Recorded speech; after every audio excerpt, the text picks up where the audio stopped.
काळाला जवळे ग्रासावया काळाची हे उडी पडेल वा जेव्हा सोडविना तेव्हा मायवा सोडविना राजा देशीचा चौधरी अनेक सोयरी भली भली काळाची हे उडी पडेल वा जेव्हा सोडविना तेव्हा मायवा तुका म्हणे तुला सोडविना कोणी एका चक्रपाणी वाचुनिया काळाची हे उडी पडेल वा जेव्हा सोडविना तेव्हा मायवा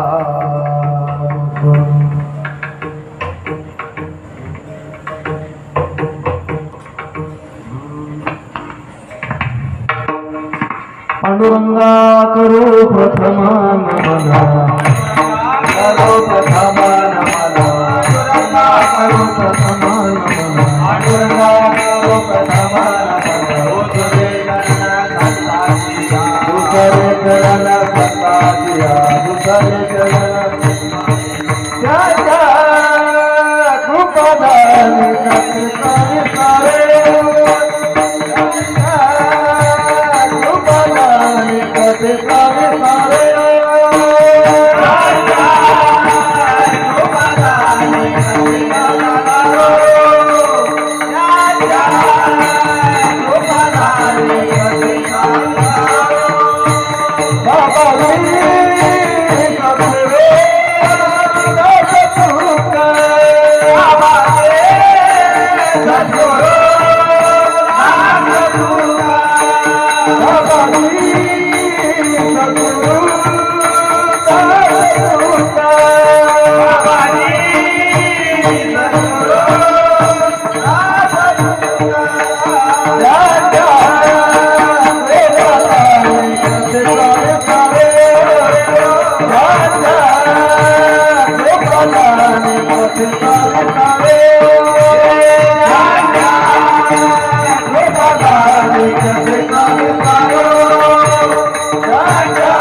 कलांकांकतेजोधिकामोदि वक्त्रं खलानीशवादापनोदार्ह दक्षं समाधिस्थमूर्तिं भजे ज्ञानदेवं नमो ज्ञानेश्वरा नमो ज्ञानेश्वरा नमो ज्ञानेश्वरा नमो ज्ञानेश्वरा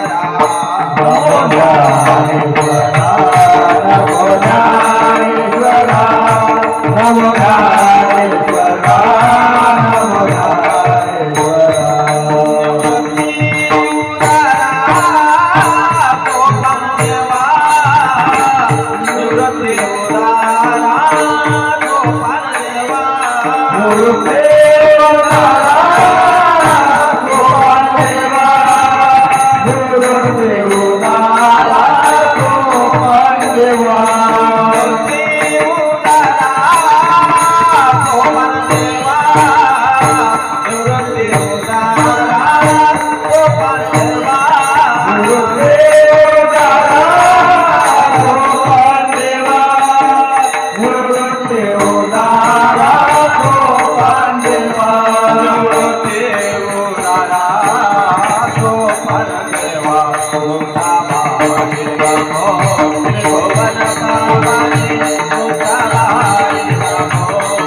नको नको मना गुंतू माया जाडी काळ आला जवळे ग्रासावया काळाची हे उडी पडेल वा जेव्हा सोडविना तेव्हा मायवा सेवेसाठी घेतलेला अभंग,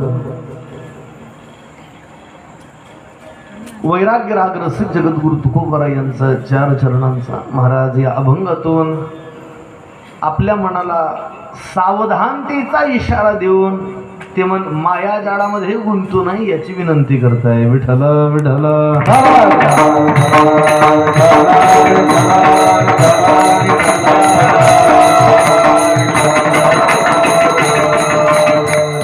अभंगावर काही सगळं वाकडं बोलण्यापूर्वी अल्पसा परिहार द्यायचा तोसा की एका ओजस्वी परंपरेचा तेजस्वी हिरा असणारे वारकरी अलंकार, आजन्म पायी वारकरी असणारे प्राप्तस्मरणीय श्रीगुरु जगन्नाथ बाबा अंजाळेकर महाराजांच्या पदस्पर्शाने, साधनेने, वास्तव्याने आणि अनुष्ठानाने पुणेत पावन पुण्यवान झालेल्या आपल्या पाडळसे नगरीमधील रहिवासी आदरणीय श्री मिलिंद ज्ञानदेव पाटील यांचे पितृचरण वैकुंठवासी ज्ञानदेव पोपट पाटील यांच्या उत्तर कार्याची ही कीर्तन सेवा आणि त्या कीर्तन सेवेच्या निमित्तानं तुमच्या दर्शनाचा सुयोग. विठ्ठल विठ्ठल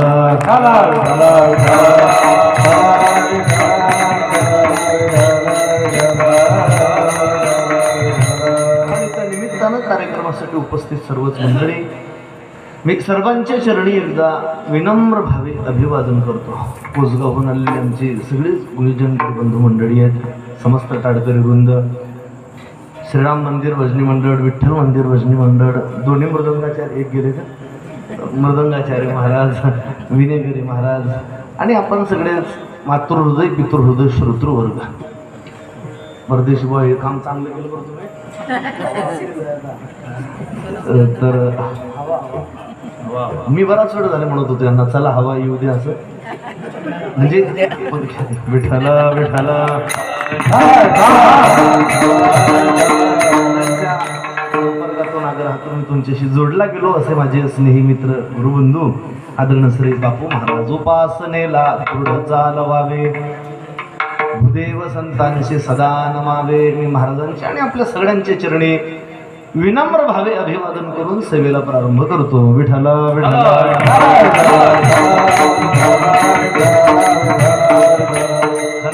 कमलाकर भाऊ, मी आज खटवांग राजा आहे, खटवांग राजा आहे मी आज. नाही कळलं म्हणजे खटवांग राजा म्हणण्याचं कारण असं आहे, मला 1 तास उरलाय, 1 तास उरला, सुद्धा 1 तास राहिलाय म्हणजे कीर्तनाचा. विठ्ठल विठ्ठल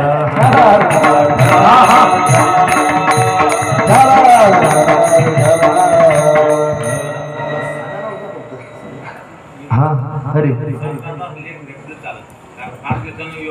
हरी हरी हरी हरी हा काय म्हणता, हॅलो हरी हरी हरी विठ्ठल विठ्ठल.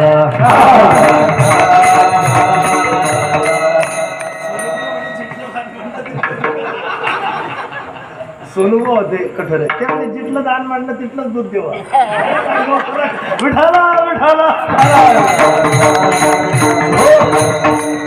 परदेशी लोक म्हणतात, मी तुमच्या गावाकडूनच आलो काल, मराठवाड्यातून आलो. तर ऐका, उत्तर कार्याची चिंतन सेवा आहे आणि आपण जगद्गुरु तुकोबारायांचा अभंग सेवेत विचारात घेतलाय. ज्या दिवशी एखाद्याची आई किंवा वडील देह ठेवतात त्या दिवशी पुत्राने काहीतरी कर्म करावं असा दंडक आपल्याकडे शास्त्रानं घालून दिलेला आहे. विश्वमाऊली ज्ञानोबाराय 18व्या अध्यायामध्ये गोष्टीचा आवर्जून उल्लेख करतात. माऊली म्हणतात, आणि सोम सूर्यादी ग्रहणे येऊनी करती पार्वणे का माता पितर मरणे अंकित जे दिवस.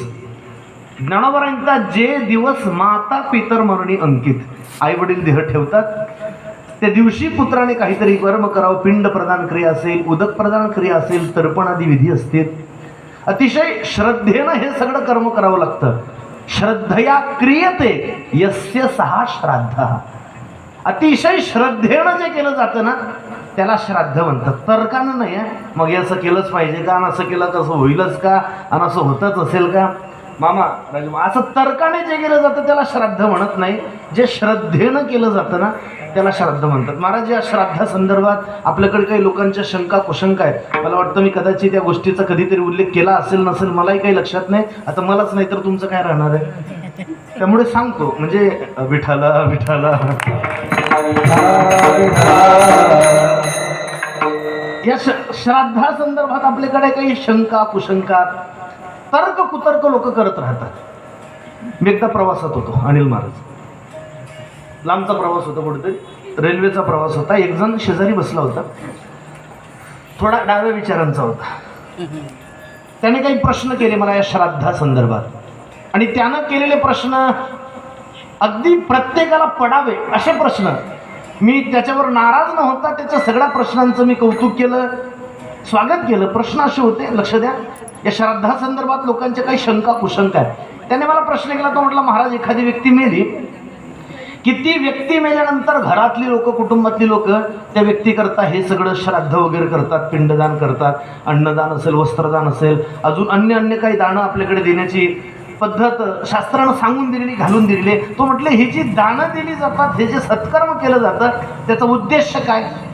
त्याला म्हटलं, काका, त्याला म्हटलं, उद्देश इतकाच आहे याचा, त्याच्यातून निर्माण झालेलं जे पुण्य आहे ते पुण्य त्या जीवात्म्याला प्राप्त होतं आणि त्याच्या पुढच्या सद्गती करता, पुढील प्रवासाकरता ते पुण्य त्याला उपयोगाला येतं. तो म्हटला, महाराज, समजा एखादी व्यक्ती मेली आहे आणि त्याच्या कुटुंबातल्या लोकांनी हे सगळं त्यांच्याकरता, त्यांच्या प्रित्यर्थ हे सगळं कर्म केलंय, त्याच्यातून पुण्य निर्माण होतं. म्हटलं, हो.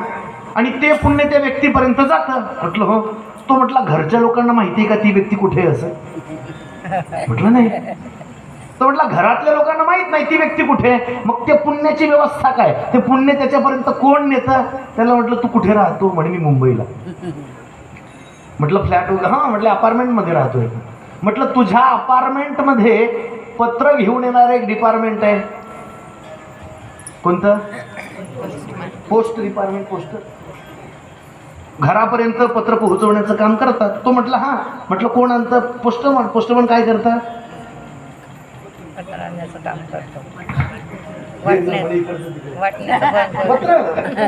विठाला विठाला. पोस्टमनचं काय काम काका? इकडचं पत्र घ्यायचं आणि अचूक ज्याचं आहे त्याच्यापर्यंत पोहोचवायचं. त्याला म्हटलं, व्यवहारातलं जसं इकडचं पोस्टमन तिकडे पत्र नेण्याचं काम करतात, व्यावहारिक सत्तेमध्ये जसे पोस्टमन आहेत, तसं पारमार्थिक सत्तेमध्ये सुद्धा पोस्टमन आहेत. भगवंताने आपल्या 10व्या अध्यायामध्ये ज्या 75 विभूती सांगितल्या, त्यात भगवान म्हणतात, पितृनामस्मी अर्यमा. भगवान म्हणतात, पितृगणांमध्ये अर्यमा नावाची देवता ही माझी विभूती आहे, आणि अर्यमा नावाची देवता म्हणजे पितृगणांचे पोस्टमन. विठाला विठाला. ही अर्यमा नावाची देवता हे सगळं निर्माण झालेलं पुण्य इथून घेते आणि ती व्यक्ती ज्या लोकात आहे तिथपर्यंत पोहोचवण्याचं काम करते. ठीक आहे. दुसरा प्रश्न त्याने केला. तो म्हटला, एखादी व्यक्ती मेली, त्याची प्रित्यर्थ मग अन्नदान केलं जातं किंवा वस्त्रदान केलं जातं. म्हटलं, हो. अजून अन्य दानं केली जातात. म्हणजे कशा करता? त्याला म्हटलं, ज्या वस्तू इथं दान दिल्या त्या वस्तू त्या व्यक्तीला वर मिळत असतात आणि त्याच्या पुढचा प्रवास सुखकर होतो, त्याकरता ह्या वस्तू दान करण्याची पद्धत आहे. तो म्हटला, महाराज, समजा एखादी व्यक्ती मेली आणि कुटुंबातल्या लोकांनी त्या व्यक्तीच्या प्रित्यर्थ जर वस्त्रदान केलं आणि ती व्यक्ती अशा योनीमध्ये गेलेली असू द्या जिथं वस्त्रांची गरजच नाही. कळतंय ना? म्हणजे लक्षात येत आहे ना? तो म्हटला, आहे ना, प्रत्येकाला पडावे प्रश्न. तो म्हटला, एखादी व्यक्ती अशा योनीत गेली आहे जिथं वस्त्रांची गरज नाही आणि घरच्या लोकांनी जर त्यांच्या प्रित्यर्थ वस्त्रदान केलं तर मग ते केलेलं वस्त्रदान वाया जात नाही का? कारण त्यांना गरज आहे ना वस्त्राची, आणि मग यांनी वस्त्रदान केलं तर वाया जात नाही का? त्याला म्हटलं, वाया जात नाही. म्हणे, मग काय होतं? त्याला म्हटलं, काय झालं, एकाचा मुलगा अमेरिकेत शिकायला होता. बाप भारतातून त्याला सगळा पैसा पुरवायचे. अमेरिकेचं चलन काय आहे? अमेरिकेचं चलन डॉलर आणि भारताचं रुपया. बाप त्याला भारतातून सगळे पैसे पाठवायचा. त्याचे वडील त्याला पाठवत असताना डॉलर पाठवत नव्हते. वडील काय पाठवायचे? रुपये. तिकडे रुपये चालतात का? त्याला रुपयाचं काम आहे का? वडील काय पाठवायचे? डॉलर, रुपये. वडील त्याला डॉलर पाठवत नव्हते, तिकडे रुपये चालत नाही. वडील इकडनं त्याला रुपये पाठवतात, पण इकडनं पाठवलेले रुपये त्याला तिकडे डॉलरमध्ये कन्वर्ट होऊन मिळतात ना? तो म्हटला, हो मिळतात. त्याला म्हटलं, व्यावहारिक सत्तेमध्ये जर एक वस्तू दुसऱ्या वस्तूत कन्वर्ट होत असेल तर पारमार्थिक सत्तेमध्ये का होणार नाही? समजा एखादी व्यक्ती मेली, त्यांच्या प्रित्यर्थ घरातल्या लोकांनी, कुटुंबियातल्या लोकांनी वस्त्रदान केलं. भले त्या व्यक्तीला वस्त्राची गरज त्या योनीमध्ये नसू द्या, पण त्या योनीमध्ये त्या व्यक्तीला ज्या वस्तूची गरज आहे ती वस्तू कन्वर्ट होऊन मिळते. विठ्ठल विठ्ठल.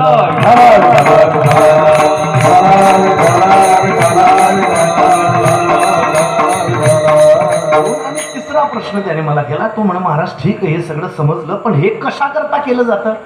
त्याला म्हटलं कशा करता म्हणजे त्याच्यातून पुण्य निर्माण होतं आणि त्या व्यक्तीला मिळतं. तो म्हटला एखादी व्यक्ती अशी असू द्या की त्या व्यक्तीने सुरुवातीच्याच काळात इतकं पुण्य संपादन केलंय की तो आपल्या कर्माने आधीच मुक्त झालाय. या कुटुंबातल्या लोकांच्या या सत्कार्याची, श्राद्धाची, तर्पणाची, या विधीची, त्याला त्या निर्माण होण्या पुण्याची त्याला गरज नाही. ती व्यक्ती जर आधीच मुक्त झालेली असेल तर मग यांनी केलेलं सत्कर्म वाया जात नाही का? त्याला म्हटलं वाया जात नाही. म्हणे मग काय होतं? त्याला म्हटलं एकाने मनी ऑर्डर पाठवली, ज्याच्या नावे मनी ऑर्डर पाठवली तो जर मनी ऑर्डर सोडवायला तिथं नसेल तर पुढची प्रोसेस काय होते? हा, कुणाच्या नावाने? ज्याने म्हणजे ज्याला पाठवली आहे ती व्यक्ती जर सोडवायला नसेल तर खाली एक रकान असतो, भेजने वाले का नामवर पत्ता. पाठवणाऱ्याचा पूर्ण पत्ता तिथे लिहावा लागतो. ती व्यक्ती सोडवायला तिथं नसेल तर ज्याने मनी ऑर्डर पाठवली आहे त्याची ती मनी ऑर्डर त्याला परत येते. त्याला म्हटलं कुटुंबातल्या लोकांनी एखादी व्यक्ती मेल्यानंतर त्यांच्या प्रित्यर्थ हे सगळं सत्कर्म केलं, भले ती व्यक्ती तिथे नसू द्या, म्हणजे यांच्या पुण्याची त्याला गरज नसू द्या, मग यांचं पुण्य वाया जात नाही. ते पुण्य परत कुटुंबाला येतं आणि त्याचे पितृगण तृप्त होऊन त्याला आशीर्वाद देतात. आशीर्वाद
भले त्या व्यक्तीला यांच्या पुण्याची गरज नसू द्या, पण ते पुण्य त्यांचं त्याला परत येतं आणि पितृदोष जीवनातला नष्ट होतो, पितर तृप्त होतात आणि म्हणून अतिशय श्रद्धेनं केलं जातं. त्याला श्राद्ध म्हणतात. अजून त्याने एक प्रश्न विचारलाच होता, आता मला नाही संयुक्त पण सांगूनच जाता भजन करा विठ्ठल विठ्ठल.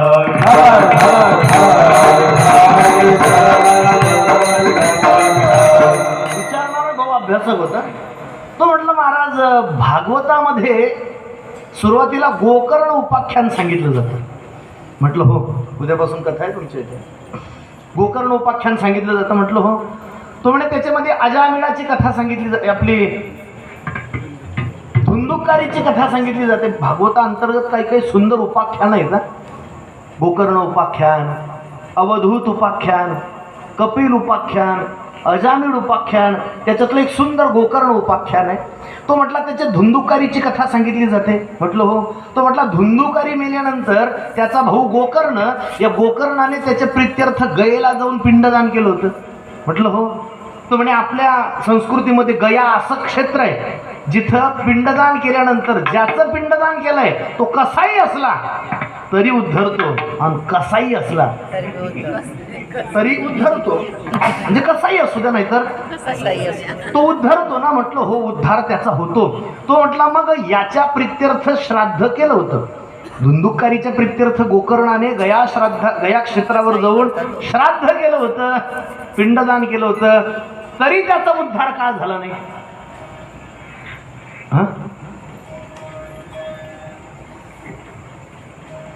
गयेला आपल्याकडे आता महाराज आहे गया असं क्षेत्र आहे, त्या गयेला ज्याच्या प्रित्यर्थ श्राद्ध केलं तो कसाही असू द्या, महापापी जरी असला तरी ज्याच्या प्रित्यर्थ गया क्षेत्राला पिंडदान केलं जातं त्याचा उद्धार होतोच, कसाही असू द्या, तो किती पाप करणं त्याने सुरुवातीच्या काळात केलेलं असू द्या, पण गयेला ज्याच्याकरता पिंडदान केलं, ज्याचं श्राद्ध केलं त्याचा उद्धार होतो. हा म्हटला गोकर्णाने आपल्या भावाच्या प्रित्यर्थ धुंदुकारीच्या प्रित्यर्थ गयेला जाऊन श्राद्ध केलं तरी त्याचा उद्धार का झाला नाही, तर त्याचं उत्तर इतकंच आहे. मला सांगा, आपल्या घरापर्यंत आपलं पत्र पोहोचायचं जर असेल तर त्याच्याकरता सगळ्यात महत्वाचं काय असतं? पत्ता.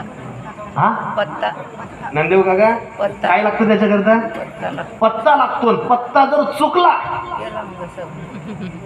पत्ता चुकला की आपलं पत्र आपल्यापर्यंत पोहोचत नाही. तसं श्राद्धादी कर्मामध्ये, पिंडदान तर्पणादी विधीमध्ये सगळ्यात महत्वाचं काय असतं? गोत्र. आणि गोत्र जर चुकलं, गोत्राचा उच्चार चुकला किंवा गोत्र चुकलं की त्याचा पोहोचत नाही ना तिथपर्यंत. मग म्हणे गोत्राचा उच्चार केला नव्हता का? केला होता ना. गोकर्णाने गोत्राचा सुद्धा उच्चार केला होता, गोत्राचा उच्चार केला होता, पण कुणाच्या? आत्मदेव ब्राह्मणाच्या गोत्राचा, म्हणजे धुंदुकारीच्या. धुंदुकारी आत्मदेवाचा मुलगा होता का? नाही. तो कुणाचा होता? हा, त्याच्या तिच्या बहिणीचा होता, धुंदुलीच्या बहिणीचा होता. आणि बहिणीच्या असला याला माहित नाही, याने गोत्राचा उच्चार कुणाच्या केला?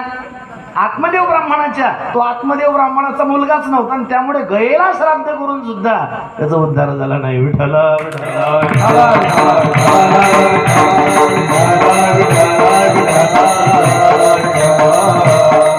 अतिशय श्रद्धेनं जे कर्म केलं जातं त्याला श्राद्ध म्हणतात. आणि या सगळ्या नियमांना अनुसरून आदरणीय श्री ज्ञानदेव पोपट पाटील काकांचं हे उत्तर कार्य आणि त्या निमित्तानं आपण जगद्गुरु तुकोबारायांचा अभंग सेवेत विचारात घेतलाय. एकाने अजून शंका काढली महाराज, तो म्हणे हे सगळं सांगितलं आहे इकडे तिकडे, पण एखादी व्यक्ती मेल्यानंतर कीर्तन करावं असं कुठे सांगितलंय? हा, असं कुठे सांगितलं? त्याला म्हटलं नाही सांगितलेलं, पण म्हणे कीर्तन का? त्याला म्हटलं हे सगळं कर्म करत असताना ज्या सूक्ष्म चुका आपल्याकडून घडतात, हे सगळं करत असताना ज्या काही तुम्हीच बऱ्याचदा सांगता महाराज घ्या आवरून आता असं तुम्ही मागे लागून वगैरे, आणि मग त्या आपल्या चुकांमुळे त्या सूक्ष्म चुका ज्या श्राद्धादी कर्मामध्ये घडतात त्या भगवंताच्या नाम संकीर्तनाने भरून निघतात. याकरता कीर्तन. विठ्ठला विठ्ठला.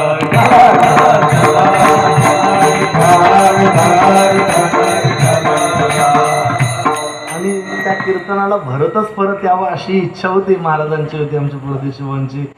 महाराजांचा खूप आग्रह, आणि त्या निमित्तानं आपण सेवेसाठी तुकोबारायांचा अभंग सेवेत विचारात घेतला. या अभंगासंदर्भात आपल्याकडे फार शंका कुशंका आहेत.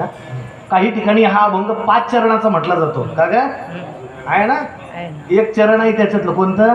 सोडवेना बंधू पाठी, सोडविना बंधू पाठीची बहीण, हा. शेजीची कामेना दूर राहील. काय माझ्याकडे 3 गाथे आहेत जे संप्रदायानं मान्य केले. ते आमच्या वारकरी शिक्षण संस्थेचा श्री गुरु नथुसिंग बाबांचा गाथा आहे, एक देवडीकर महाराजांची प्रत आहे, आणि कंधारकर महाराज, शंकर महाराज कंधारकर म्हणून मोठे सत्पुरुष होऊन गेले ज्यांनी गाथा भाष्य लिहिलं.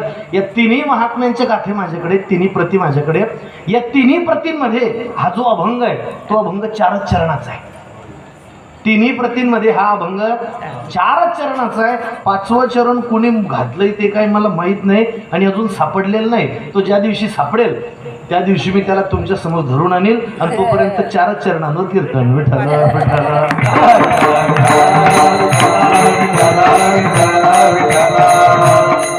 मोबाईलमध्ये तो किती चरणांचा आहे मला माहित नाही, पण 4च ना.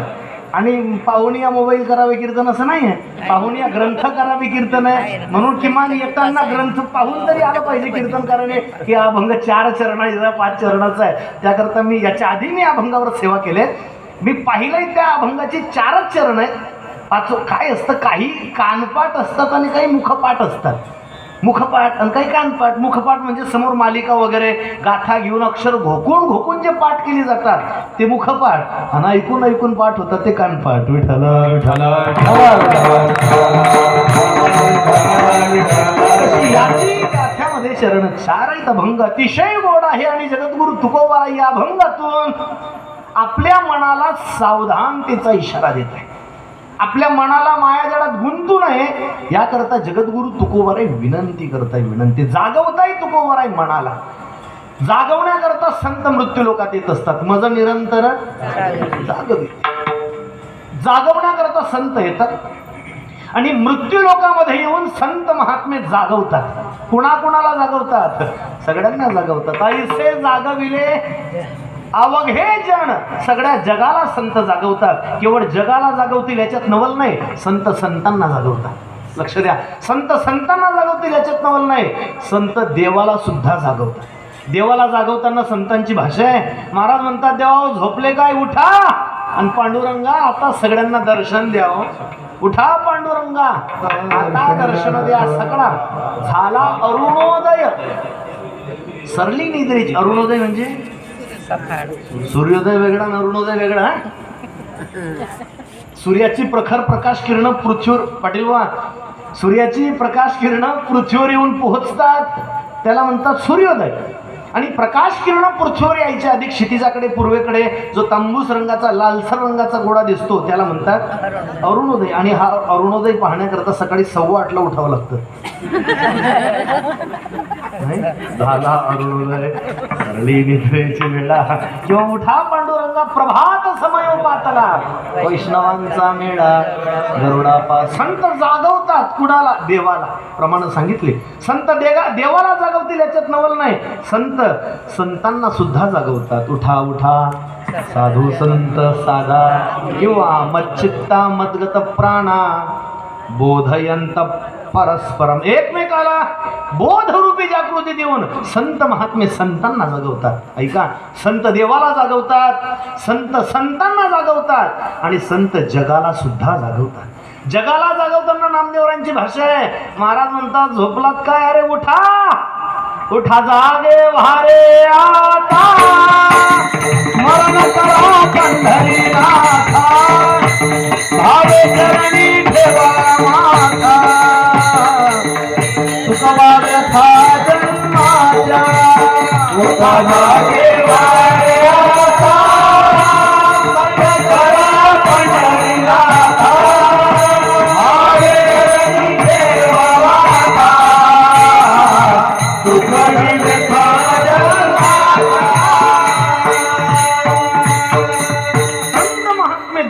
जागवतात, संतांना जागवतात, जगाला जागवतात. तुकोबारायांनी सगळ्यांना जागवलं. ऐसे जागवितो मना सरीसे जनासहित, जनासहित मना जागवतो. तुकोबारांनी विचार केला, सगळ्यांना जागवलंय आपण, पण आपल्या मनाचं काय? आपलं मन गाफील राहता का म्हणे. कारण 4 वर्ग जगामध्ये असतात पहा.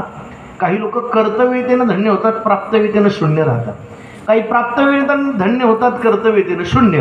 काही कर्तव्यतेनं सुद्धा शून्य, प्राप्तव्यतेनं सुद्धा शून्य. पण संतांचा वर्ग जगामध्ये असा आहे, जे कर्तव्यतेनंही धन्य होतात आणि प्राप्तव्यतेनं सुद्धा धन्य. आता कर्तव्य काय आणि प्राप्तव्य काय एका मिनिटात सांगतो. स्वतः करता काहीतरी मिळवणं, स्वतः करता काहीतरी करणं याला म्हणतात प्राप्तव्यता. आणि जगाकरता काहीतरी करणं, दुसऱ्यांकरता काहीतरी करणं याला म्हणतात कर्तव्यता. स्वतःला चांगले कपडे घेणं प्राप्तव्यता, बायकोला कपडे घेऊन देणं कर्तव्यता. हे एक जण म्हटलं घेईन ग्रामपंचायत. अरे पंचायतीचा काय संबंध आला? तुका म्हणे नग्न भाज तरी ते लाज, स्वामीशी स्वतः करता काहीतरी करणं ही प्राप्तव्यता आहे आणि जगाकरता काहीतरी करणं ही कर्तव्यता आहे. मी या अनुषंगाने 4 वर्ग तुमच्या समोर मांडले. 4ंचा काय आपण विचार करणार नाही, कारण जास्त दाट पेरलं की कंस बारीक पडतात. म्हणून याच्यातल्या एखाद्या वर्गाचा विचार जो आपल्याला आत्ता संयुक्तिक वाटतोय तेवढा सांगतो, जो तुकोबारांच्या अंतःकरणात स्फुरला.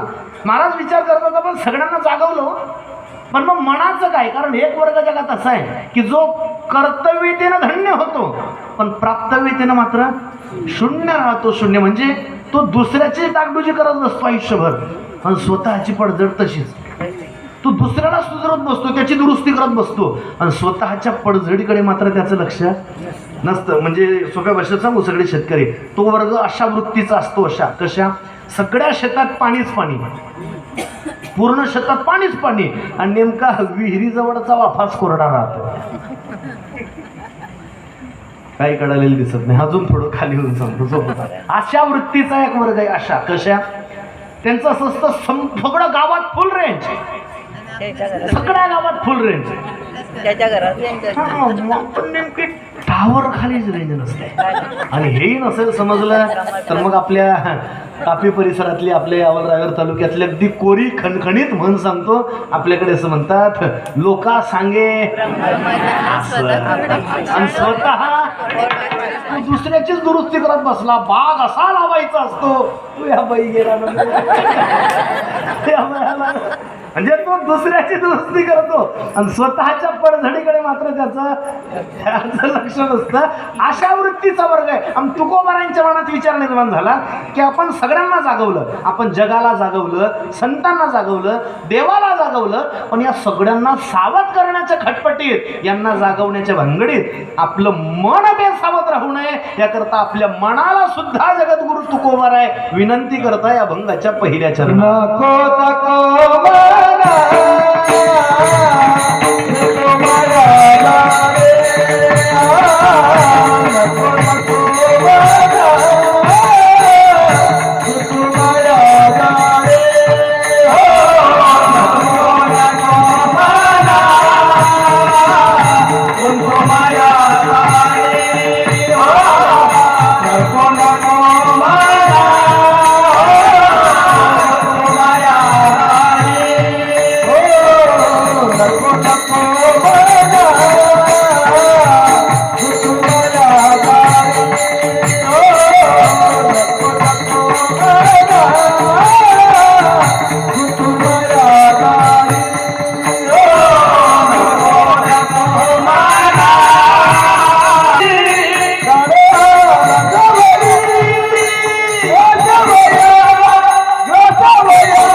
तुकोबारांनी जगाला जागवलं,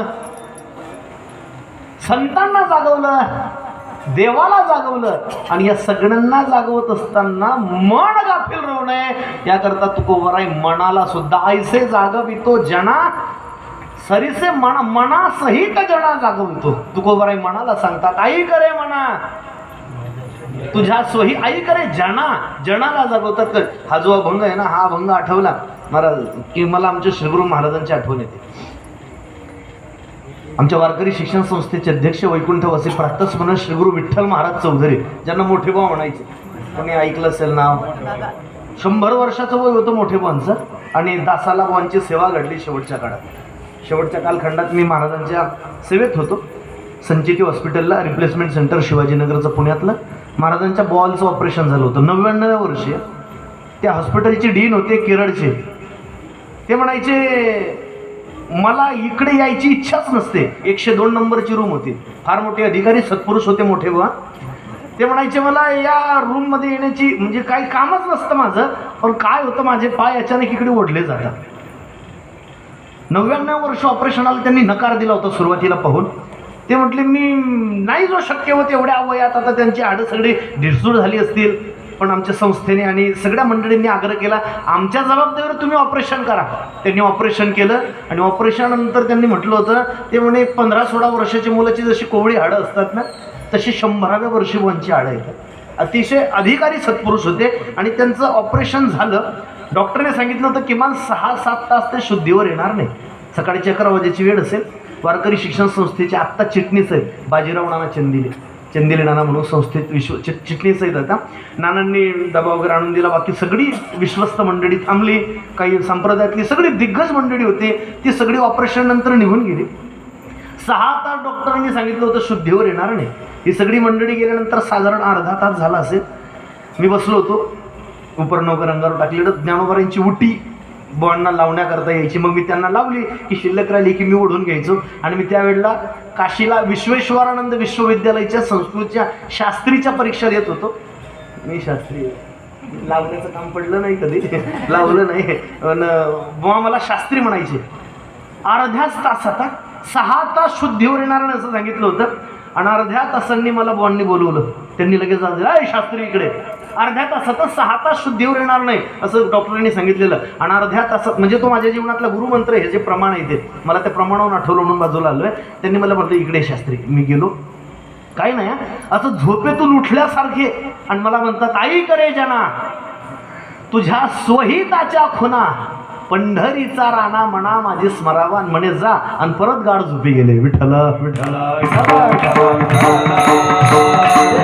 पंढरीचा राणा म्हणा माझी स्मरावा हा मंत्र जाता जाता बाबा देऊन गेले. माझा मुद्दा लक्षात घ्या. संत कधी जगाला जागवतात तर कधी मनाला जागवतात. तुकोबारांनी विचार केला, सगळ्यांना जागवलंय पण मन गाफील राहू नये, मन बेसावध राहू नये याकरता मनाला सुद्धा आपण जागवलं पाहिजे. म्हणून तुकोबाराय मनाला विनंती करतात. विनंती, उपदेश नाही. या अभंगात उपदेश तुकोबारांनी मनाला केला नाही, तुकोबारांनी मनाला विनंती केली. तुम्ही म्हणणार कशावरून? तर नको हा शब्द 2 वेळेस आहे. इकडे लक्ष द्या. नको नको अहो नको नको विठाला विठाला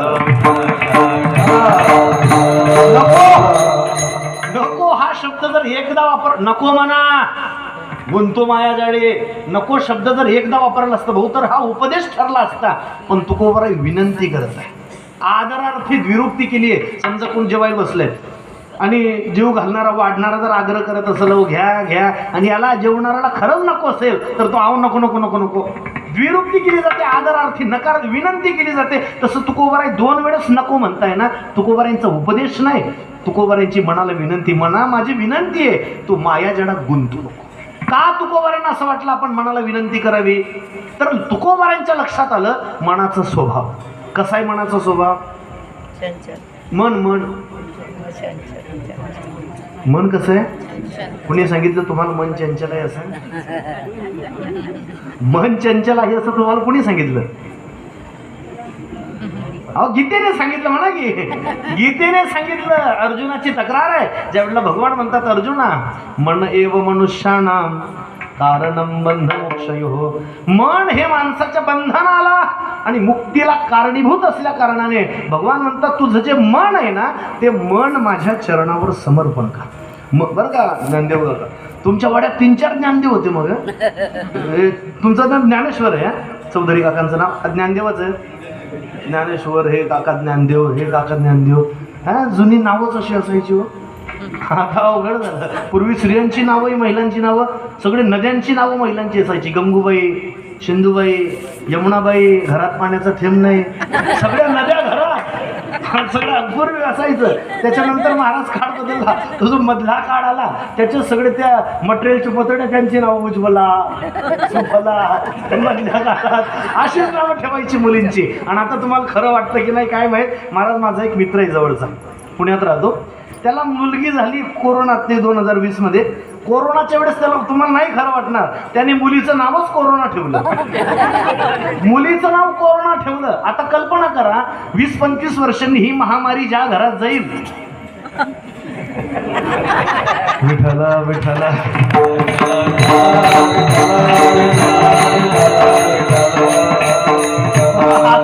मी मनाचा स्वभाव सांगत होतो. मला आता माझंही मन तिकडे गेलंच की विठ्ठला विठ्ठला. महाराज या मनाचा स्वभाव असा आहे हे बसत कीर्तनात. आता मी काय म्हटलं नाही काका म्हणता हे कीर्तनात बसतं घरच्या कुलपाला झटके मारतात. आता तुमच्यातली बरीच लोक घरी जाऊन आली असतील. तुमचं सोडा मी जाऊन आलो आत्ता महाराज. मी आत्ता म्हैसवाडीत जाऊन आलो. चालू काय झालं, नगर जिल्ह्यात श्रीगोंदा तालुका आहे. श्रीगोंदा तालुक्यातली घडलेली घटना. सकाळ सकाळची वेळ, चतुर्थी होती. आजही चतुर्थी योगायोगा चतुर्थी होती. आणि शास्त्री बुवा श्रीगोंद्याला एक जण सकाळी ते गणपती अथर्व शीर्षाचं त्यांची आवर्तनं चाललेली, गणपती बाप्पावर संततधार त्यांनी धरलेली, आणि त्यांची सुनबाई अंगणामध्ये रांगोळी काढत होती. सुनबाई रांगोळी काढत असताना शास्त्रीबाईंची ती संततधार चालली, त्यांचा अभिषेक चाललाय, आणि तो चालू असताना मनात विचार निर्माण झाला. ते म्हणे, काल आपण मंडईत गेलो भाजी मार्केटला, काल आपण भाजी मार्केटला गेलो, मंडईत गेलो, मेथीची भाजी घेतली 10 रुपयाची, आणि भाजीवाल्याला 20ची नोट दिली, त्याच्याकडून 10 रुपये घ्यायचे. त्वमेव केवलम करता असे म्हणजे हे चाललं होतं. आणि ते भाजी मंडई, आणि नेमकं झालं असं त्याच वेळेला सून रांगोळी काढत होती, आणि सासऱ्याचा मित्र, सासऱ्याच्या मित्राने सुनेला विचारलं, पोरी सासरेबा कुठे? तिने सांगितलं, सासरेबा मंडईत गेले. सासरा कुठे होता? घरी देवपूजा करतोय. सुनेनं काय सांगितलं? सासरा मंडईत गेला. झाली संध्याकाळी सगळी, दुपारच्या वेळेस ज्या वेळेला संध्याकाळी सगळी रिटायरमेंटची लोक, रिटायर झालेली लोक एका ठिकाणी बसली, आणि त्याची चर्चा. याने विचारलं मित्राला, म्हणे, का सासरे बा सकाळी सकाळीच मंडईत? दुपारी जायचं किंवा कोणाला पाठवायचं, एवढ्या सकाळी कसं काय? तो म्हटला, छे आज तर चतुर्थी आहे आणि आपली पूजा चाललेली होती, मी घरातच होतो, कुठं बाहेर गेलेलं नाही. तो म्हटलं, तुम्हाला कोणी सांगितलं? मित्र म्हटला, मला तुमच्या सुनेने सांगितलं की सासरे सकाळीच मंडईत गेले. असं? आणि म्हातारा घरात आला, आणि घरात आल्यावर म्हातारा, काय चाललंय घरात? सुनेला मारतोय. रिटायर लोकांचा फार दबदबा असतो, पैसे असतात त्याच्यात, पगार असतो, पेन्शनवाल्यांचा दबदबा असतो घरात. एक म्हातारा मेला, मरता मरता वाचला, आणि शेजारची बाई म्हटली, मरू दे, पिकलं पान कधीतरी गडून पडायचं. ती म्हटली, वाघ शहाणे पिकले पान म्हणतं, आमचा सासरा म्हणजे हिरवं झाड आहे. हिरवं झाड म्हणजे? आणि असा थाट असतो महाराज पेन्शनवाल्यांचा. आता तुमच्या परिसरात आहे की नाही गावात काय माहिती आहे ना? पाटबंधारे खात्यातले असतील ना तुमच्या इथे, तर पेन्शनवाल्यांचा तो मोठा दबदबा असतं. म्हातारा म्हटलं, काय चाललं घरात? मी घरात असताना का म्हणून सांगितलं मित्राला मंडईत गेलाय. सुनबाई म्हटली, शास्त्री बाबा तुम्ही इथं होते म्हणे. हो, पण तुम्ही ते 10 रुपये राहिलेले ते घ्यायला गेले नव्हते का? आणि तुम्ही राहिलेले 10 रुपये घ्यायला गेले तेव्हाच त्यांनी विचारलं होतं, विठाला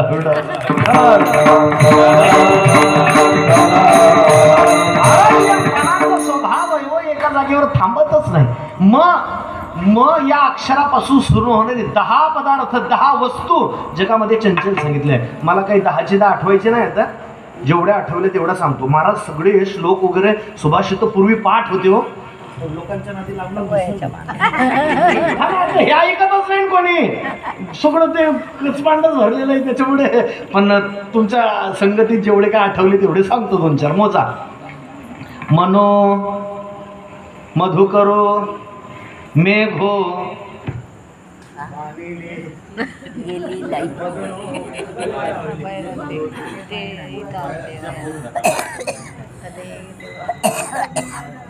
तू बाहेर गेली.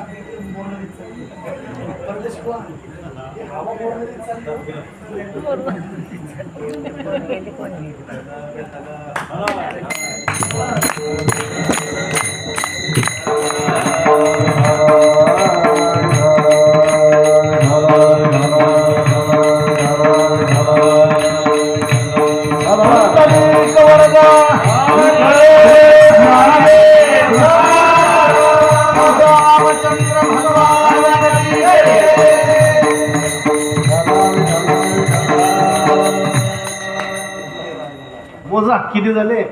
मनो मधुकरो मेघो मानिनी मदनो मरुत मा मदो मर्कटो मत्स्यो मकारा दश चंचल. हा आठवले तुमच्या संगतीचा परिणाम, सगळे आठवले. आता मोजा. मग या अक्षरापासून सुरू होणारी 10 पदार्थ चंचल आहेत. पहिला नंबर लावला मनाचा. मन कसं आहे? चंचल आहे, थोडं बाजूला राहू द्या. म्हणू मधुकरो. मधुकर, मधुकर म्हणजे मधुकर,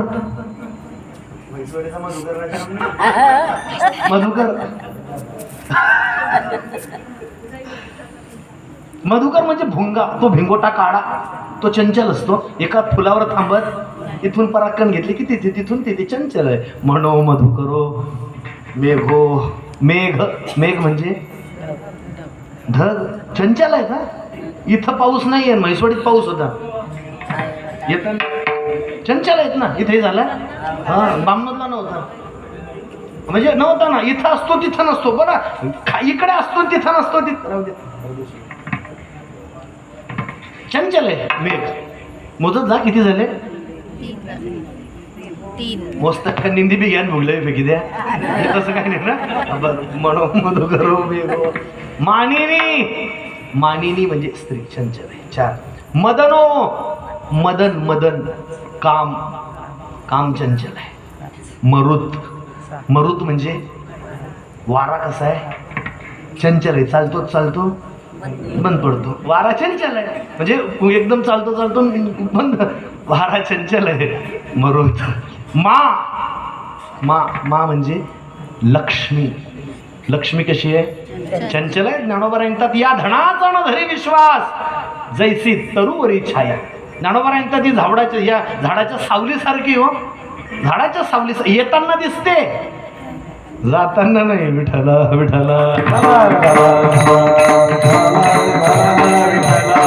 येताना गजगतीने येते.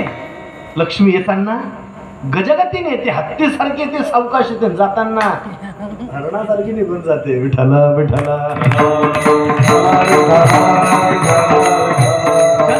लक्ष्मी. मद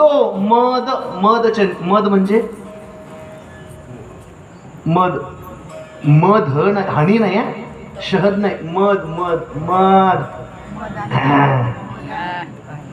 15,000 खोड 25 एकर बागायती.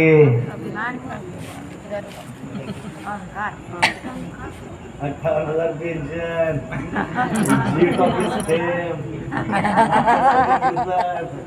नाही का ना आपल्यासारखा पकवास ना आपल्यासारखा आवाज ना आपल्यासारखी शेती जमते का कोणाला?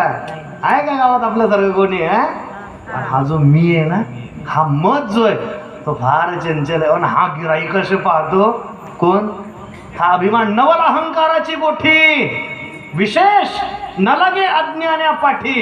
सज्ञानाचे झोंबे कंठी नाना संकटी नाचवी. ज्ञानोबा तो जो अभिमान आहे, हा जो अहंकार आहे, हा अज्ञानी लोकांच्या मागे नाही लागत. मग तो ज्ञानी लोकांच्या मागे लागतो. आणि हा जो मद आहे अहंकार चंचल आहे. मत्स्यो मासा कसा आहे? पाण्यातला मासा चंचल आहे. मरकटो माकड आधीच माकड चंचल. आधीच माकड चंचल. त्याच्यात ते सुभाषितकार म्हणतात मरकट असते सुरापानम. आधीच माकड चंचल, त्याच्यात ते माकड प्यायलं. बहुतेक माकड पितात, तेही प्यायलं. आधीच चंचल, त्याच्यात ते दारू प्यायलं, अजून चंचल झालं. त्याच्यात त्याला विंचू चावला, अजून चंचल झालं. तेवढ्यात त्याच्या मानगुटीवर भूत जाऊन बसलं. हे सगळं करून मर्कटस्य सुरापानम तत्र वृश्चिक दर्शनम तन्मध्ये भूत संचारो यद्वा तद्वा भविष्यती. या सगळ्या गोष्टी करून माकड जेवढं चंचल होत नाही त्याच्या 10 पट काहीच न करता मन चंचल आहे. विठ्ठला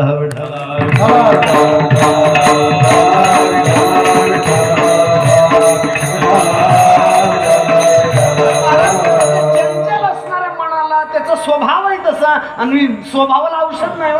धरीत आहे परी तुका म्हणे मेघ नाचवी मयूरे लपविता खरे येत नाही. अंतरीचे धावे स्वभावे बाहेरी. धरीत आहे परी आवरे ना. मन आहे ते स्वभाव आहे त्याचा.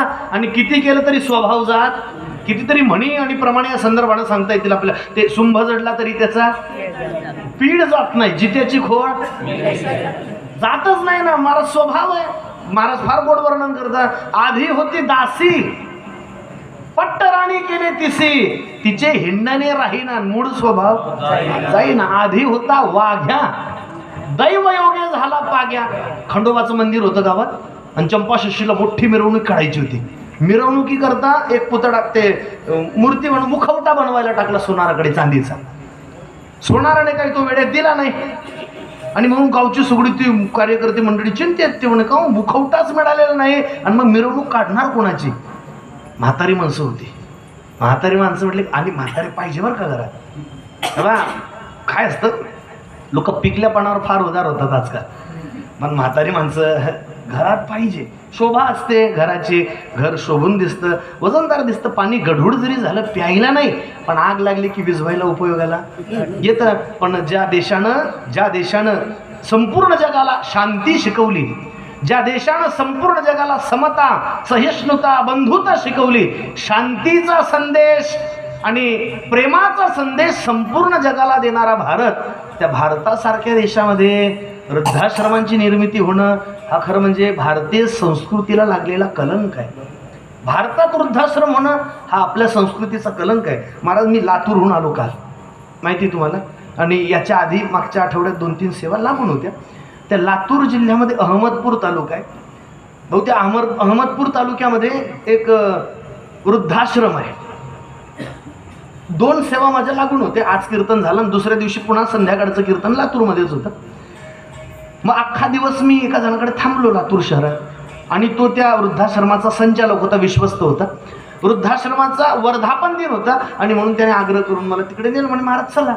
आता गेलं, लोक का फुकट खाऊ देतात का, म्हणजे असं बसून नाही, मग काहीतरी बोला, बोलल्याशिवाय नाही, म्हणजे बोलावंच लागतं. ते मग म्हणे बोला थोडंसं. आता वृद्धाश्रमाचा तो वर्धापन दिन, काय बोलावं, पण तो म्हणे नाही काहीतरी बोला. मी बोललो, मी म्हटलं तुमच्या इथं मी दरवर्षी सेवेला येतो. म्हणे हो, माझी वार्षिकच सेवा तुमच्या उत्सवात असते. म्हणे हो. म्हटलं तुमच्या वृद्धाश्रमाला माझ्या शुभेच्छा आहे. कोणत्या? मी ज्या वेळेला पुढच्या वर्षी तुमच्या गावात कीर्तनाला येईल त्या वर्षी तुमच्या वृद्धाश्रमाला कुलूप लागलेलं दिसावं, ह्या शुभेच्छा. ज्यांना कळलं त्यांना धन्यवाद, बाकीचे या विठ्ठल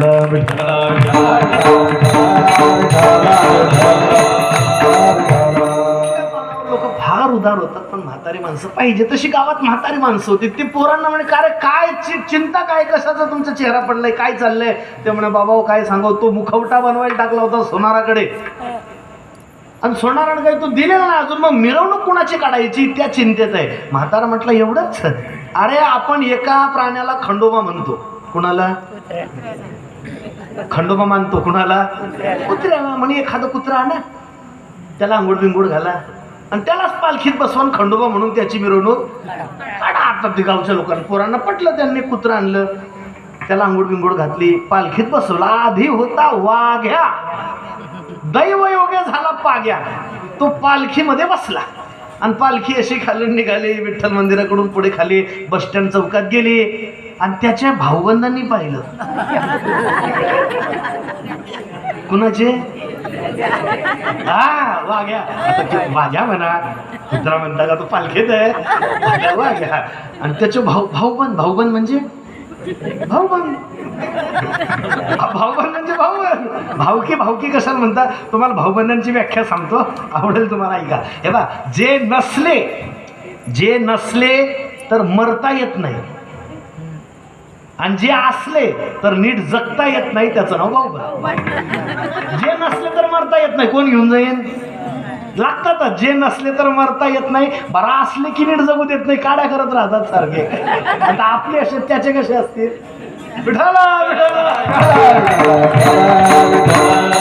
आजची सगळी पालखी चालली आणि यांनी पाहिलं, याच्या भाऊबंधांनी पाहिलं की हा परवाचा कालचा आपल्या समोर मोठा झाला आणि त्याची मिरवणूक चालली. कशात? रथात. यांना सहन होईल का? भाऊबंधांना. मग त्यांनी लागलं काड्या करायला, ती त्यांच्या चर्चा करायला लागले. बरं याने तर गप्प बस, का रे तू पालखीत आहे, तू तर गप्प बस. पण हाही काही गप्प बसलं नाही, याने भाऊबंधांना उत्तर दिलं. आता सगळं सांगू का म्हणून तोडून? ऐका ना, आधी होता वाघ्या, दैवयोगे झाला पाग्या, पण त्याचे भुंकणे राहीना आणि मूळ स्वभाव जाईना. विठ्ठला विठ्ठला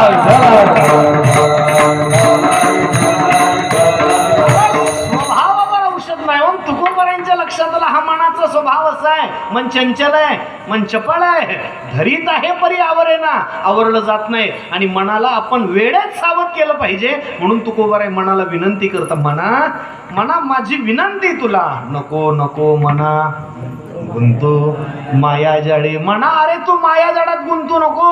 ही माया परमात्म्याची अशी विचित्र आहे. भगवान स्वतः 7व्या अध्यायामध्ये सांगतात, दैवी हेशा गुणमयी मम माया दुरत्यया मामी वये प्रपद्यन्ते. माया मितांतरंती, ते गुणमय माया आहे भगवान परमात्म्याची. माया म्हणजे आसक्ती. लोक कशी मायेत गुरफटली, म्हणजे मन कशात आसक्त होईल, मन कसं मायाजाळामध्ये गुंतेल सांगता येत नाही हो. कशाची आसक्ती, कुणाला ज्ञानाची आसक्ती, कुणाला सत्तेची आसक्ती, कुणाला सौंदर्याची आसक्ती, कुणाला संपत्तीची आसक्ती, कुणाला कलेची आसक्ती, कुणाला गुणाची आसक्ती.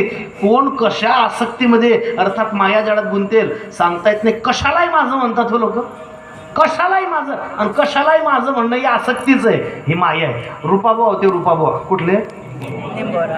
पाहिलं असेल तुम्ही, इथं आले असतील बरं रूपाभाऊ, आई यायच्या ना निंबोऱ्याचं. रूपाभाऊ. मग त्यांची आठवण म्हणून सांगतो, त्यांना शोभायचं त्यांच्या वयाला नाही शोभत, पण मग आता आठवण म्हणून तुम्ही सगळे ओळखतात म्हणून सांगतो. रूपाभाऊ ते म्हणायचे कशालाही माझं म्हणतात हो लोक, विनोदी होते रूपाभाऊ. कशालाही माझं म्हणतात म्हणे लोक, आणि कशातही आसक्त होतात. ते म्हणे ओट्यावर 2 बाया गप्पा मारत होत्या, शेजारी शेजारी असं समोरासमोर, आणि चांगल्या गप्पा मारत आहे, प्रेमाने बोलत होत्या, आणि रस्त्याने एक म्हैस गेली. रूपाभाऊ म्हणायची, ते म्हणायची ती म्हैस जात असताना त्या म्हशीने अंगणात कार्यक्रम केला. हा क्षणाचा कार्यक्रम, आणि ती म्हैस निघून गेली. ह्या दोन्ही चांगल्या बोलणाऱ्या त्या उतरल्या ना अंगणातून, भांडायला लागल्या. कशावरून, हे म्हणायची माझं, ती म्हणायची रूपाभाऊ म्हणे दोन्हीचं निजीचं होतं.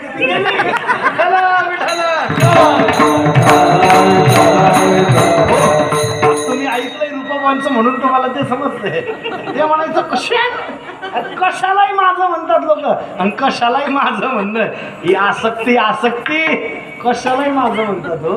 महाराज म्हणतात या आसक्तीमध्ये मन गुंतू नये, या आसक्तीत मन गुंतू नये. पंखा फक्त आपल्याचकडे राहिला पाहिजे, तो फिरता नको. ही आसक्तीच होती मला ही, पण देव म्हणे नको नको म्हणा गुंतू माया जाळे. विठाला विठाला कशालाही माझं म्हणणं आसक्ती. तुकोबारांचा फार गोड अभंग या अनुषंगानं. महाराज म्हणतात गावातली एक बाई पंढरपूरला निघाली, पण मन सगळं घरातल्या गोष्टींमध्ये गुंतलं. आवाज चालली पंढरपुरा, वेशीपासून आली घरा. पंढरपूरला जायला निघाली, पण निघाल्यानंतर सगळं मन मायाजाळात गुंतलं, घरातल्या वस्तूंमध्ये मन गुंतलं होतं. पण सगळ्यांनी आग्रह केला चला चला चला, निघाली. मारुतीरांच्या देवळासमोर दिंडी गेली, आणि दिंडी हनुमंताच्या मंदिरासमोर गेल्यावर टाळकऱ्यांनी अभंग म्हटला, शरण शरण जे हनुमंता. म्हाताऱ्याने विचार केला, हा अभंग म्हणाले 5 मिनिट लागतील, मग आपण इथं कशाला थांबायचं, जरा एक चक्कर घरून मारून येऊ. आणि वेशीपासून आली घरा. घरी आली आणि घरी येऊन सुनेला सांगते, परीशगे सुनबाई. ही सुरुवात आहे अभंगाची. परीशगे सुनबाई नको वेचू दूध दही. म्हातारी म्हटली, पोरी मी पंढरपूरला चालले, पण माझ्या पाठीमागे दही दूध विकायचं. ती सून म्हटली, आत्या तुम्ही जरा आत या. आत्या आत्या आत्या आत्या आत घेतली, खुर्चीत बसवली, म्हणे बोला काय म्हणणं आहे.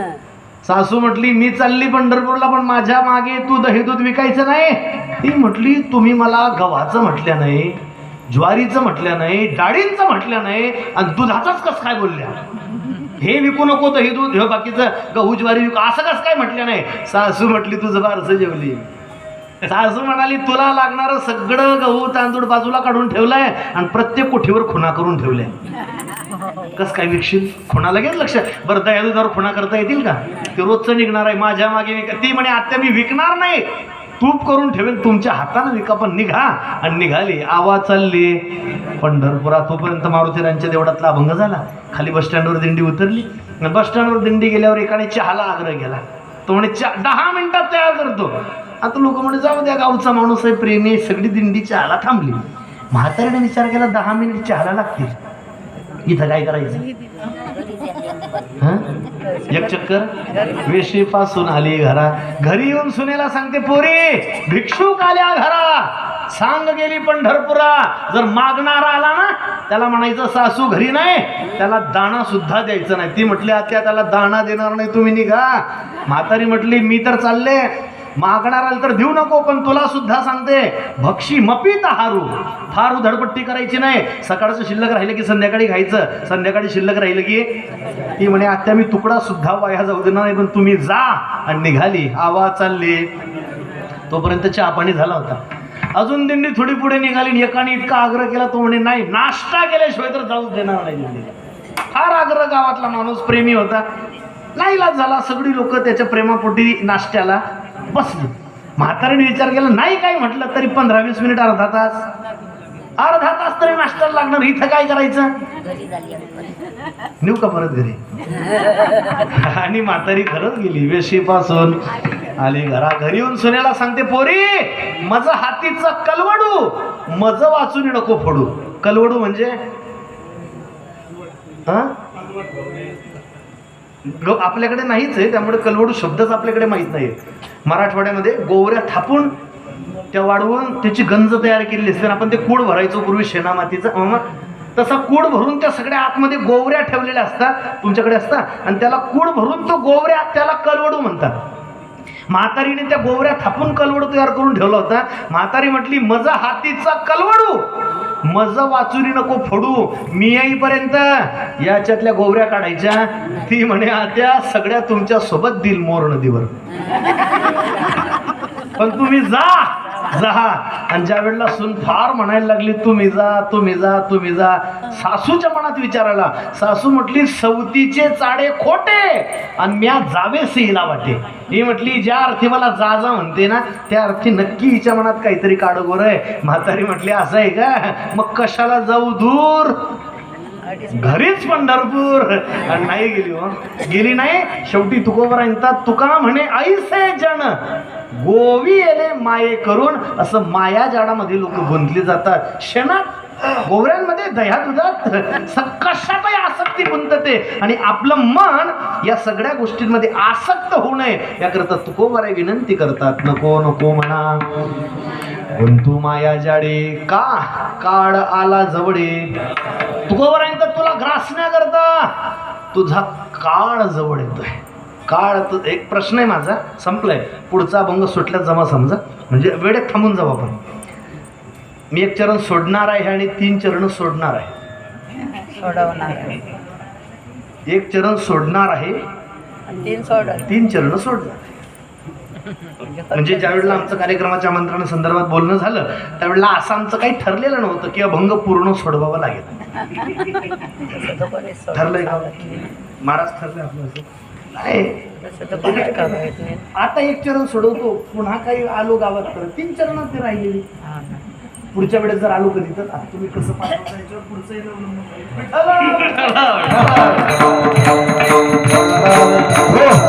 आपली गंमत आहे.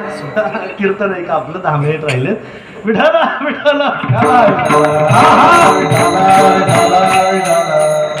बाबू महाराज ऐका नाही हो, महाराज म्हणतात ते मनाला तो म्हणा असं गुंतू नको. मन म्हटलं का महाराज, तुकोबरांतात काळ आला जवळे. अरे तुला ग्रासण्या करतो, तुझा काळ जवळ येतोय. महाराज म्हणतात काळ आला म्हणतात, तुकोबरा आला. माझा प्रश्न आहे, मला सांगा, काळ आपल्या जवळ येतो, आपण काळाच्या जवळ जातो? तुकोबरा म्हणतात काळ आला जवळी ग्रासावया. महाराज म्हणतात तुला ग्रासण्या करता काळ जवळ आलाय, म्हणजे आपण काळाच्या जवळ जातो का काळ आपल्या जवळ येतो?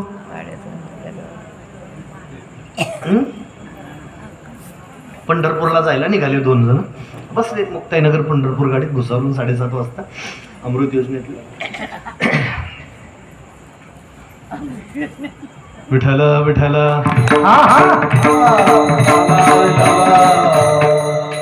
मी 5G घेऊन आलो आणि तुम्ही 3G घेऊन बसले. विठ्ठल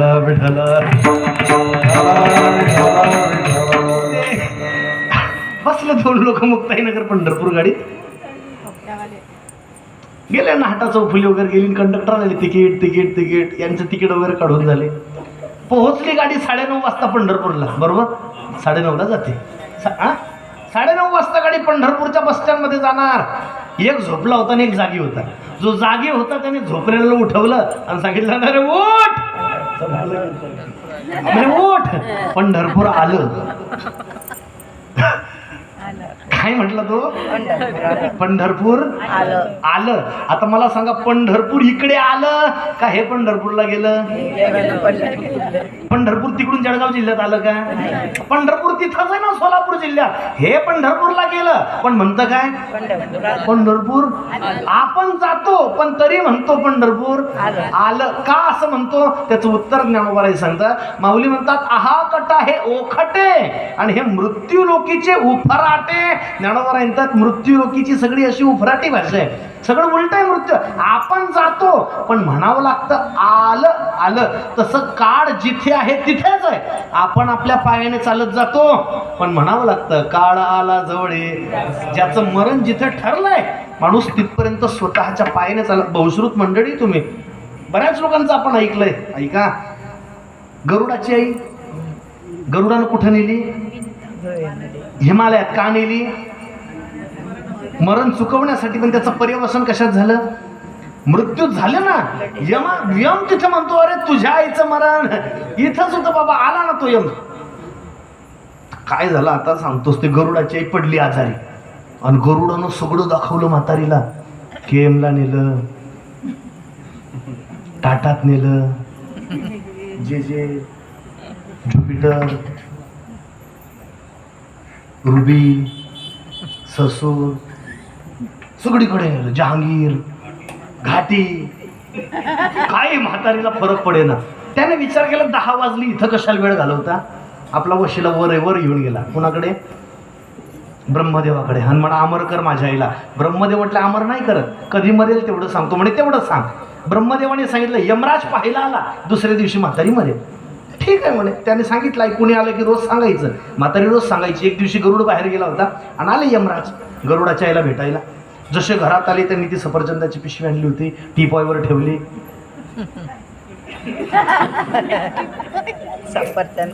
नेतात ना.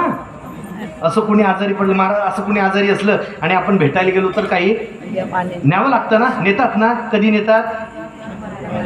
आजारी असल्यावर. म्हणजे ती व्यक्ती ज्या वेळेला खात नाही तवा ज्या वेळेला खात नाही त्यावेळेला मग ते नाही खात. म्हणजे आजूबाजूची सेवा करणं त्यांची मजा. मग ते नेलं बा. ते गरुडाने विचारलं यमाने, आईसाहेब कसं काय? म्हणले नाही, बस बाबा ठीक आहे. आता ठीक आहे म्हणे, आता मी येतो. 10 वाजत आले. असं यमराज म्हणाले गरुडाच्या आईला. आणि म्हणे ठीक आहे. तो निघाला यमराज जायला. जाता जाता असं मागे ओढून पाहिलं आणि मागे ओढून पाहून गरुडाच्या आईकडे पाहून हसले. न बोलता निघून गेले. गरुडाला संध्याकाळी सांगितलं आईला. आईनं, बाबा अरे तो आला होता यमराज. काही बोलला का? म्हणे नाही. पाहून हसून निघून गेला. गरुड म्हटला बरोबर आहे, तो उद्या घेण्याकरता. असं कसं मरू देतो? मी देवाचं वाहन आहे, देवाची विभूती आहे, अशी माझ्या आईला मरू देणार नाही. त्यानं आईला खांद्यावर घेतली आणि रात्रभर 120च्या स्पीडनं चालत राहील. सकाळी सकाळी हिमालयाच्या दरीत जाऊन पोहोचला. आपल्या आईला पाठवून खाली उतरवणार. समोरून यमराज आले आणि गरुडाला म्हणे राम राम.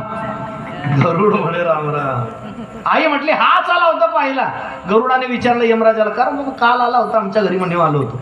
माझ्या आईला पाहून हसला का टिंगल? तो म्हणे गरुड आहे बा, गैरसमज करू नको, मी तुझ्या आईला हसलेलं नाही म्हणे. मग अरे मी आमच्या रेकॉर्डला हसलो म्हणे. कसं? इथं असं लिहिलं होतं की ही तुझी आई उद्या सकाळी हिमालयाच्या कुशीत मरणार आहे म्हणे. मग मला हसू या गोष्टीच आलं.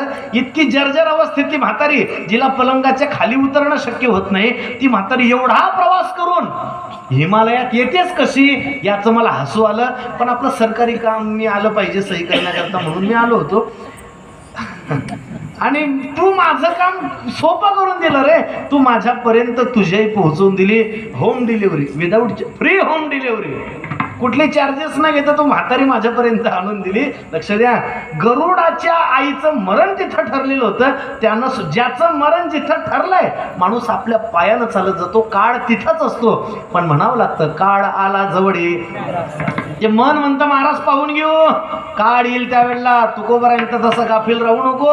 ज्या वेळेला काळाची उडी पडेल त्यावेळेला कुणीच सोडवणार नाही. अभंगाचं दुसरं चरण. काळाची उडी पडेल,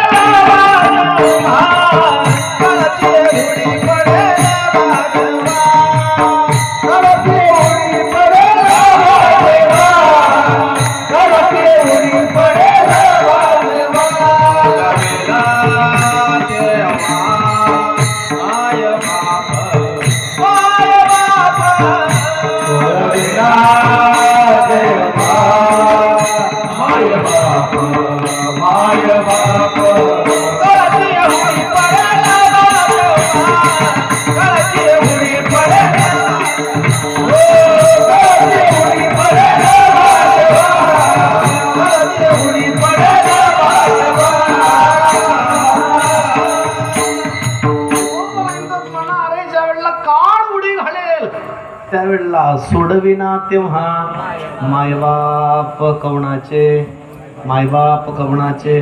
महाराज म्हणतात अनंत काळामध्ये कोणी सोडवत नाही. आराम के हे सब संग साथी, जब वक्त पड़ा तब कोई नहीं, मतलब के हे लोग सभी, दुनिया में किसी का कोई नहीं.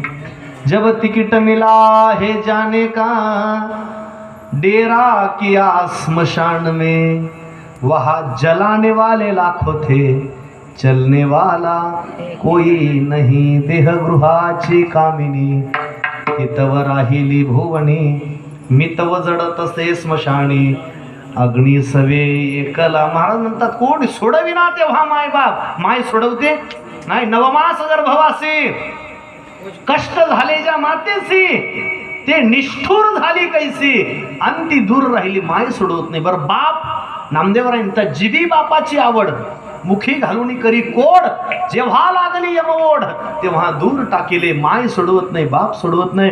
तो म्हणे महाराज जाऊ द्या, माय बाप नाही सोडवणार, पण आमचं वशिला राजापर्यंत आहे, मोदी साहेबांपर्यंत आहे, राजापर्यंत आमचा वशिला आहे. तुकोबारायंत राजा, अरे राजा, तिथं राजाही सोडवत नाही. सोडविना राजा देशीचा चौधर. राजा सोडवत नाही हो. एकाचा मामा द्वारकेचा राजा होता. द्वारकेचा राजा होता. कुणाचा मामा?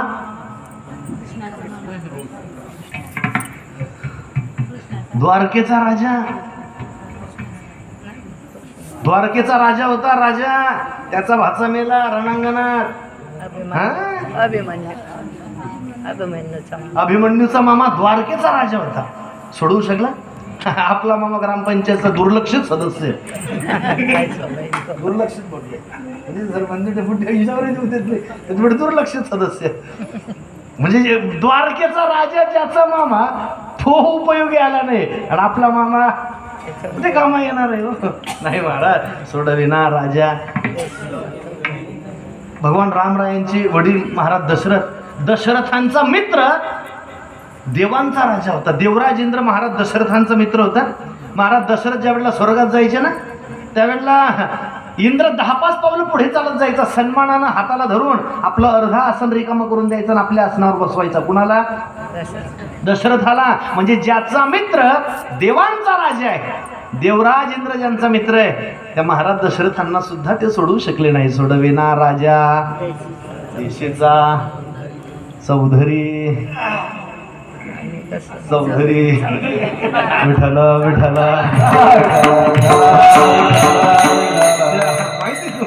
या पदव्या होत्या ना आपल्याकडच्या सगळ्या. चौधरी, पाटील, देशमुख, देशपांडे, कुलकर्णी, महाजन. महाजन म्हणजे गावात भांडणं झाली तर भांडणं सोडवण्याचं काम ज्यांच्याकडे, काका त्याला महाजन म्हणायचे. एका गावचा कारभार ज्यांच्याकडे त्यांना पाटील म्हणायचे. महाजन आहे गोलूदादा आमचे, महाजन आहेत महेंद्र. एका गावचा कारभार ज्यांच्याकडे त्यांना पाटील म्हणायचे. चौधरी 4 चौघाल धरी, न्याय निवाडा करी, दॅट्स कॉल्ड चौधरी. हे सगळं असं लांबून बिंबून सांगण्याचं कारण इतकंच आहे, आम्ही चौधरी. पण महाराज म्हणतात सोडविना राजा देशीचाच आणिक सोयरी. किती भले भले सोयरे असू द्या, महाराज म्हणतात सोडवत नाही. काही काही लोकांचे सोयरे भले भले असतात, पण महाराज एक म्हणे सोयरा म्हणजे काय. एकाने मला विचारलं म्हणे सोयरा म्हणजे काय. सोयरा त्याला म्हटलं त्यांच्याकडे गेल्यावर जो आपली व्यवस्थित सोयी करतो तो सोयरा.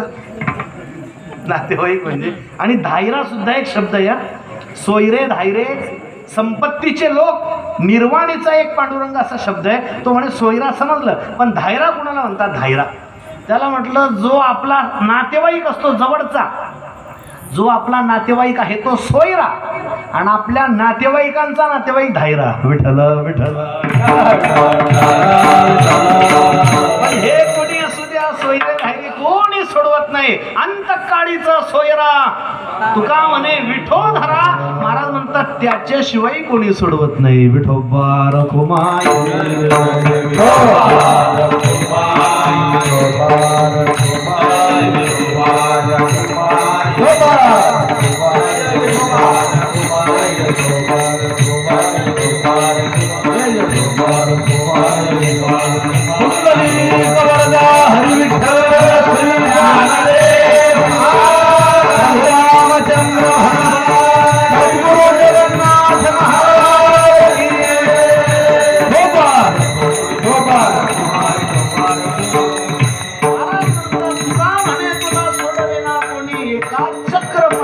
वाचून या. परमात्म्याशिवाय कोणीच सोडवत नाही हो. त्या परमात्म्याशिवाय शेवटच्या काळात सोडवणारं तुकोबर म्हणतात कोणी नाही. त्याला माझं म्हणा. त्याला का जर एकदाच माझं म्हणलं की तो परमात्मा सोडवल्याशिवाय राहणार नाही. अंतकाळात उपयोग येणारा एकच सोयराय. महाराज म्हणतात त्याचं भजन करा. त्या अजामेडाचा दृष्टांत ऐकून बऱ्याच लोकांचा गैरसमज होतो. काही लोक म्हणतात अजामेडाने जसं शेवटी देवाचं नाव घेतलं, आम्ही शेवटी देवाचं नाव घेऊ आणि आमचा सुद्धा उद्धार होईल. आमचे श्रीगुरु महाराज म्हणायचे सांगणारे मेले सांगता त्यांना जमलं नाही. ऐकणाऱ्यांचं फार लांब आहे. महाराज म्हणतात तयारी आतापासून करा.